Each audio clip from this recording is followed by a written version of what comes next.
Улсын хурлын гишүүн улсын хурал дахь Монгол Ардын намын бүлгийн дарга Хаян Хэрва, улсын хурлын гишүүн Жавхлан, улсын хурлын гишүүн Баттөмөр нар өнөөдрөөс Дархуул аймагт ажиллаж байна. Тэд аймгийн онцгой байдлын газар цагдаагийн газрын ажилтан албан хаагчдтай уулзаж, улс орны нийгэм эдийн засгийн байдал, засгийн газраас хэрэгжүүлж буй ажлууд, цаг үеийн мэдээллийг өгч, албан хаагчдын санал бодлыг сонслоо. 7 дугаар сарын 3-ны өдөр хойд бүсийн галамтраах эрэл хайгуулын тэмцээн болох бөгөөд аймгийн онцгой байдлын газрын хамт олон тус тэмцээнд оролцохоор бэлтгэл ажил хангаж байгаа ажээ. Тэд Монгол Ардын намаас ерөнхийлөгчийн сонгуульд нэр дэвшиж буй Мие гомбын инхолд шадар сайдаар ажиллаж байх хугацаанд онцгой байдлын асуудал эрхэлсэн байгууллагын хууль эрх зүйн шинжилэлтийг хийснээс гадна хамгийн их төсвийн хөрөнгө оруулалтаар дэмжиж байсан одоо ч онцгой байдлын байгууллагуудад ихээхэн үр дүнгээ өгч байдгийг талархан ярьж байлаа. Мөн аймгийн онцгой байдлын газар шинэ гал унтраах байрныхаа хойно дадлах сургалтын цогцлбор барьж байгаа юм а. Тус цогцлборын өртөг төсөвт ороогүй учраас шаардагдаж буй 160 сая төгрөгийн 50%-ийг буюу 80 сая төгрөгийг төсөвт оруулж өгөх хүсэлтийг уулзалтын үеэр онцгой байдлын газрын удирдлагуудын зүгээс тавьсан юм а. 4 зам бүхий сургалтын цамхагтай энэхүү цогцлбор нь ашиглалтанд орсноор иргэд гамшигаас урьдчилан сэргийлэх дадлаг туршилтыг хийж мэдлэг мэдээлэлтэй болох олон талын ач холбогдолтой. Энэ ашиглалтанд орох юм бол биднээс одоо нийслэлд барьсан байгаа гамшигаас хамгаалах сургалтын төв гэдэг. Яг энэ сургалтын төвөрхөө одоо газар хөдлөлтийн чичирхийллийг одоо сургуулийн насныхан ахлах дунд ангийнхан мэдрүүлдэг. За өндрөөс айцыг айлгадаг нөгөө бодуушгин дээр 3 давхраас 4 давхраас үсэрч сургадаг. Мөн аюулгүй хоолоогоор доошоо уруудаж гардаг.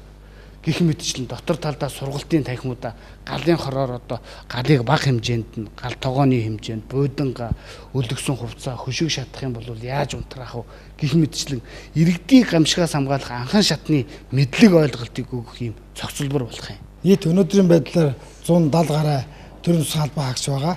За шарын голд бас 40 гаруй байна. Зарим төмөр тавьсан. За энэ жил 7 сарын 3-нд хойд бүсийн гал унтраах 90 хайх ажиллагааны том бүсийн тэмцээн эрхийн 19 гал унтраах ангиуд оролцсон тэмцээн болж учраас бид бас тамирчтай бэлтгэж байгаа. За мөн ард түмнийхөө өмнө хүлээсэн үүргээ бид нэр төртөө биелүүлж байгаа. Өнөөдрийн байдлаар нэг 112 удаагийн галт төмөр дээр бид ажилласан байна.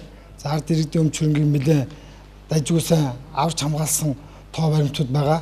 За энийг бас манай дархны ард түмэн бол өндөр үнэлж яваа.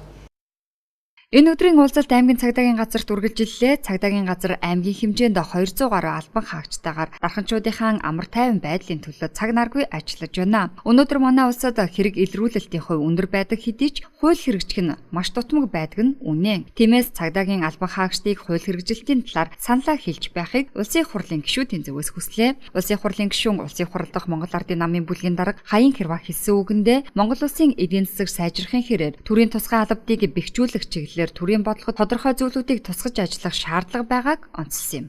Тэгээ өнөөдөр өглөө улсын хурлын гишүүд бид нар Дархуул аймгийн онцгой байдлын газар цагдаагийн газрын бие бүрэлдэхүүнтэй уулзаж улс орны нийгмийн эдийн засгийн байдлын талаар за бас ерөнхийлөгчийн сонгуул болж байгаатай холбогдуулж бас өөрсдөө санал бодлого ярилцсан шийдвэрт санал бодлоо солилцлоо. За ер нь бол яг Дархуул аймгийн хэмжээнд нийгмийн хэв журмыг сахиулах чиглэлээр өнөөдөр бол бас үр дүнтэй сайн ажиллаж байгаа гэдэг нь бол ойлгомжтой байгаа. За хуулийн хэрэгжилтийн талаар бас цагдаагийн бие бүрэлдэхүүн онцгой байдлынхаа уулзалтаа бид бас сандаа солилцсон. Ер нь бол энд одоо нэг хөсөх зүйл юу вэ гэхээр бол хууль бид нар гаталж гаргаж байна. За хэрэгжилт нь одоо жоохон яг амьдралд одоо байгаа онж нь үгүй юу гэдэг дээр бас саналаа хэлж байгаарэ гэдэг. Энэ саналын юмнуудыг эдгээр хүмүүстэй хэлсэн. Цаашдаа мэдээж одоо Монгол улсын эдийн засаг сайжрахын хэрээр энэ нийгмийн хэв журам сахиулах чиглэлээр энэ онцгой байдлын төрийн тусгай албадыг бэхжүүлэх чиглэлээр бас төрийн бодлогод тодорхой зүйлүүдийг тусгаж ажиллах юм шаардлага байна гэдэг ийм зүйл дээр л одоо санал нэгтэй байна да. Монгол улсын ерөнхийлөгчийн зэвсэг түвшний ерөнхий командлагч бөгөөд гадаад харилцаанд Монгол улсыг бүрэн эрхтэй төлөөлөх, үндэсний аюулгүй байдлын зөвлөлийг тэргүүлэхийн зэрэгцээ, хууль хяналтын болон бүх шатны шүүхийн шүүгчийг томилох, чөлөөлөх зэрэг үндсэн эрхтэй байдаг. Иймд хариуцлагын тогтолцоог уландаа гიშгсэн өнөө үед бид улсынхаа ерөнхийлөгчийг сонгохдоо ямар нэгэн худал хуурмаг мэдээлэл давтаж, сэтгэлийн хөөрлөөр сонголтоо хийх бус өнөөгийн нийгэм эдийн засгийн бүхий л асуудлыг тунгаан бодож сонголтоо хийх нь зүйтэй билээ.